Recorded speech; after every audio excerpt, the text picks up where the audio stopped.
What are the absolutely key points that you need to bear in mind before applying for a startup visa or innovator visa? That's what we're going to cover on this live webinar. So let's start with this diagram. This is really important. It shows in this flowchart the different stages of compliance when you apply and your full journey through to settlement. We're going to cover that along with the key criteria that you need to evidence, the questions that will be asked about your business plan. We're going to go over how you can then switch from a startup visa into an innovator visa. And we're going to talk about the process and achievements that you've got to have before applying for settlement. We're also going to look at a template endorsement letter and show what you need to do. So we're going to pack lots of information into this live webinar. This is part of a series to help you if you're applying for an innovator or startup visa. If you want to get in touch with me for a free consultation, if you're considering your immigration options, please do go ahead and message me on WhatsApp on the telephone number in the description below.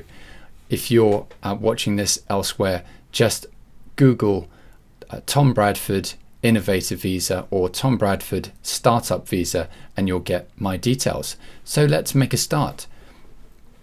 The first point is in relation to startup visas. Now, what are the key points you need to know before you apply? Well, the startup visa and innovator visa categories are for non-EEA nationals wishing to set up a business in the UK. To qualify for either category, you've got to first obtain an endorsement from an approved endorsing body. If you want help in applying, I'd be very happy to assist you. So what are the endorsing bodies? These include business organizations and also higher education institutions.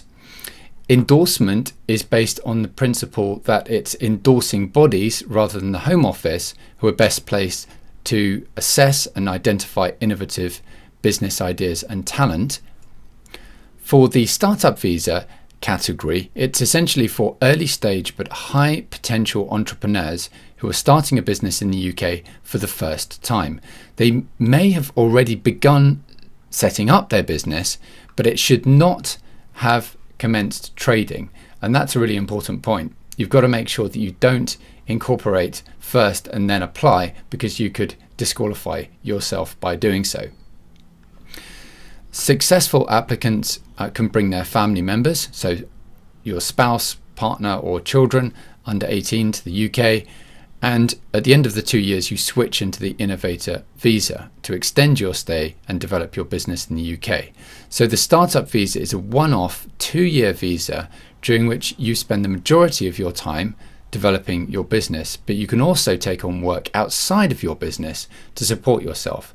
So you can have a side hustle if you like, or as is more applicable to most of my clients, they have a separate business doing something else. But you can, in theory, work in the UK alongside building up your startup. That's the summary of that visa route. Let's have a look at the innovator visa category. So the innovator visa is for more experienced business people seeking to establish a business in the UK. Applicants will usually need a minimum of 50,000 funding available to invest in their business. This does not have to come from the endorsing body, although some endorsing bodies may choose to offer this funding. Again, talk to me if you're looking to raise investment in the UK. Innovators must work entirely on their business, so that means exclusively on the business. That's the contrast with the startup visa. But there's nothing to stop you having passive income from another source abroad, so from investment income, or if you've delegated your business overseas to managers, then that in principle is fine. Each case is considered on its own facts. So you can be granted leave for 3 years at a time, and you can bring your family members to the UK.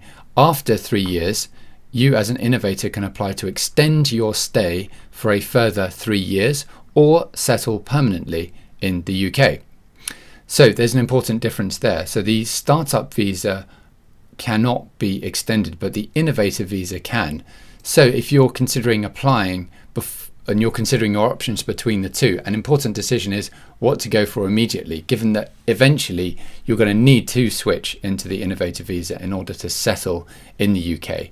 In many cases, what I found with my clients is that we can go for an innovator visa straight off the bat and skip the startup stage, but that's not for everyone. If you're perhaps the most obvious example is a student in the UK, and you've been on tier 4 and you've come to the end of your studies and you're looking to either be endorsed by your university or by an incubator or accelerator, then you might just want to go straight for the startup visa. It's going to be difficult for you probably as a student, without making assumptions, but for most students it will be difficult to show that they're an experienced business person, so they have to do the startup visa route. As I say, if you're doing that, then you need to have some confidence about your ability to then switch after 2 years and to satisfy the other criteria, which I'll come to in a moment. Now, what's the role of endorsing bodies? So an endorsing body has measures of what makes a good business idea and the freedom to apply these criteria as they think best. So your endorsement will be used to support your visa application, and the endorsing body will need to stay in contact with you as a business founder at checkpoints after 6, 12 and 24 months in the case of the innovator category. And it will have to let the Home Office know if they're not satisfied with your progress. So a lot of people ask me, what do I have to do to show progress with my business in the UK to maintain my prospects of securing residency? And really the test is reasonable progress. You need to make reasonable progress with your business. That does not necessarily mean that you're in profits, especially in the innovation sector. Many digital companies aren't in profits for several years, particularly if they're highly scalable. They might run a freemium model for some time until they build up their active user base, for example. So applicants can be working on their own as a business founder or working together as part of an entrepreneurial team. They can be presenting a new business idea. So the business may or may not already exist, but should not yet have been started. It should not yet have started trading. And you may be presenting an idea in any sector. So there's no restrictions now on your business idea. For example, as there is in relation to tier 1, there were property development exceptions under the previous tier 1 entrepreneur category. But nevertheless, it's got to be sufficiently innovative, viable and scalable. And you could be developing another business as well as your main business. That's not prohibited. So the categories are not designed for people that establish a business which doesn't fulfill those criteria, so which isn't innovative, viable or scalable. And it's not designed for joining an already trading business. So for that, the tier 2 skilled work route might be more appropriate. However, if you are looking to invest into a company and be co-founder, then get in touch with me, because I have a network of businesses in the UK that are looking basically for co-founders and investment partners. You would need to have a value add to be a co-founder, but you could still join a British entrepreneur, for example, for a new UK venture. You can't simply invest into their business, but you would have to first put together a pitch based on your joint business concept and then establish the new business. But there are entrepreneurs in the UK with scalable, viable and innovative business ideas, and you may want to partner with someone in the UK in order to establish a business which has perhaps already got some viability testing. So for example, with an entrepreneur that's already secured a government grant in respect of a business where you can have a value add, whether that's in terms of investment or subject matter knowledge, and ideally both of those things. So let me know by all means. As I say, drop me a message if you want help with that, if you want to consider teaming up with an entrepreneur here, or indeed with one of my other clients. I have clients in almost every sector of the digital economy. So those are the key considerations. Let's just go to the flowchart as promised. So I'm just going to zoom in on this. Just bear with me a moment because I'm doing this live. So the early stage entrepreneur, let's just zoom in a bit more on this flowchart. So the early stage entrepreneur will be going for a startup endorsement. There will be no funding required. The visa application will be for 2 years and they can work outside of their own business. Now, by the time of their next endorsement, the question will be, has the applicant demonstrated enough to meet the innovator same business criteria? So if you've begun on a startup visa and then you're switching after 2 years to the innovator visa, have you demonstrated enough progress, so reasonable progress? And I made a comment about that just a moment ago. So if the answer is yes, then they would have the innovator endorsement, and that would be in respect of the same business they'd applied for under the startup visa. There'd be no funding required, and the visa application would be granted for 3 years, but they could not work outside of their own business, save for, as I say, passive forms of income. Now, this is really important. So it means, in other words, that you can begin on a startup visa and not invest anything, so there's no minimum investment requirement. And if you do that and then you switch to the innovator visa, the advantage is even then there's no minimum investment requirement, so you do not have to show the availability of £50,000. However, when you get to the settlement stage, one of the ways of satisfying the criteria is to show an investment of 50,000. So then we get to here. So the question is, by the next endorsement, has the applicant spent 3 or more years in the innovator category, and have they demonstrated enough to meet the settlement criteria? So the two criteria, there's a choice of several that you could fulfill, some of them relating to market size and job creation. My recommendation in most cases, which would be applicable, as I say, to most businesses, would be to demonstrate research and development and to have applied for a patent or intellectual property in respect of that, and also to have invested 50,000. Although, as I say, it's not strictly required if you begin on the startup visa and switch to the innovator visa. Let's have a look at the other option. So obviously we've completed that journey then, so they come to the settlement endorsement. Now the other side of the flowchart is this, that you are an experienced entrepreneur. So if you are an experienced entrepreneur, then you can go straight for the innovator visa. Let's just zoom in on this a bit more. So for this, you need to have 50,000 of funding. That could be your own funding. Your visa application is granted for 3 years and you can't work outside of your own business. And then you go straight through to the question of whether after 3 years you have demonstrated enough progress to meet the settlement criteria. Now, if you have not, then the advantage on the innovator visa is you can simply apply to extend at that point. Obviously, you still have to meet the test for extension and show reasonable progress on your business. But if for any reason you didn't satisfy the criteria, you could apply to extend. That is by contrast with the startup visa, which does not allow you to extend. So as I say, if you're applying for a startup visa, you've got to have pretty high levels of confidence that you can make it to the switch. You will have some levels of confidence if you know that you are going to be endorsed under the startup visa, because that is a vote of confidence by the endorsing body that hopefully should carry through for when you next apply. So that's the flowchart. What sort of evidence do you need to produce and what do you need to prove in order to get the startup visa?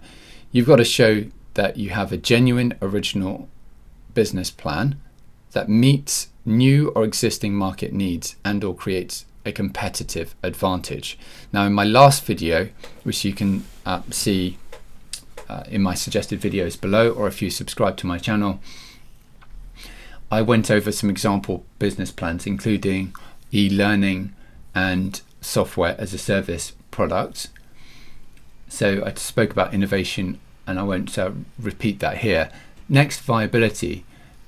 Does the applicant have, or are they actively developing the necessary skills, knowledge, experience and market awareness to run the business successfully? Now, I spoke before about subject matter expertise. So you've either got to have that or you've got to be developing it. But the key test for me in relation to viability and what the endorsing bodies actually think about is financial viability. So is this business idea going to fly? Is there sufficient market research? What is your product going to be and how much is it going to cost to deliver it? The next question is scalability. Is there evidence of structured planning and of potential for job creation and growth in international markets? Now, I do work with sector experts, so I'd be happy to assist you if you're considering this and looking at different sectors, looking at market research. You can just touch base with me. As I say, just drop me a message on the number below. You can contact me on WhatsApp or you can drop me an email. So those are the key tests. Now, when you come to the innovator criteria, this is what is considered. And this is what the endorsing bodies will have a look at. So let's just zoom out again. So your endorsement letter must confirm that the applicant has made significant progress in developing their business as follows. So this is if you're switching from the startup visa into the innovator visa. The applicant has shown significant achievements judged against the business plan assessed in their previous endorsement. So significant achievements is the test. The applicant's business is registered with Companies House and the applicant is listed as a director or member of that business. So you've got to incorporate, etc. As I say, after you get the endorsement for the startup visa, not before. As I say, otherwise you could disqualify yourself. Let's go through the other criteria. The business is active and trading. The business appears to be sustainable for at least the following 12 months based on its assets and expected income, weighed against its current and planned expenses. So here, again, it's really about financial viability. If you are still developing your product by that stage, then how much is it going to cost to deliver that to the marketplace? Do you have a minimum viable product by that stage? And then the applicant has demonstrated an active key role in the day-to-day management and development of the business. This is important. You can't run this on a passive basis. Although this is not to say that you can be physically located in a different place than the actual, within the UK to the actual business, you've still got to be involved in day-to-day management. So this is not a passive investment option. If you're looking at totally passive options, then you would need to invest 2 million or more under the tier 1 investor route. Again, I've got videos about that. If you want to check that out, just subscribe to my channel and check out my playlists. Let's go for the next slide, which is basically the template endorsement letter. So this says, "Dear your name, this letter confirms that you've been endorsed for a UK startup or innovative visa application." And it gives your endorsement details, the reference number, name of the endorsing body, name of the authorized person, and those details. So that's pretty simple, but the key thing to bear in mind is what is the ambit of the business that you're working for. Bear in mind that under the innovator visa, you've only got to be working for that business. So it's important to be able to define what the parameters of that business are, so that you know what is work in the business and what is work, or what would work be outside of the business. That's very important to protect your position in relation to the visa conditions and to be in a safe position in respect of your activity, so you don't inadvertently end up in breach or perceived breach of your conditions. So look, I hope that's helpful. In the next video, I'm going to be going into more detail. I'll be giving updates on the latest endorsing bodies, how you can secure an endorsement, the sample business plans I'll be providing, and more valuable information for you if you're considering your options for the UK and elsewhere. I mean, I think that this visa route is one of the most compelling ones internationally and within Europe. Essentially, under the innovator visa in particular, you get permanent residence here it's called indefinite leave to remain after 3 years, and you only have to invest 50,000.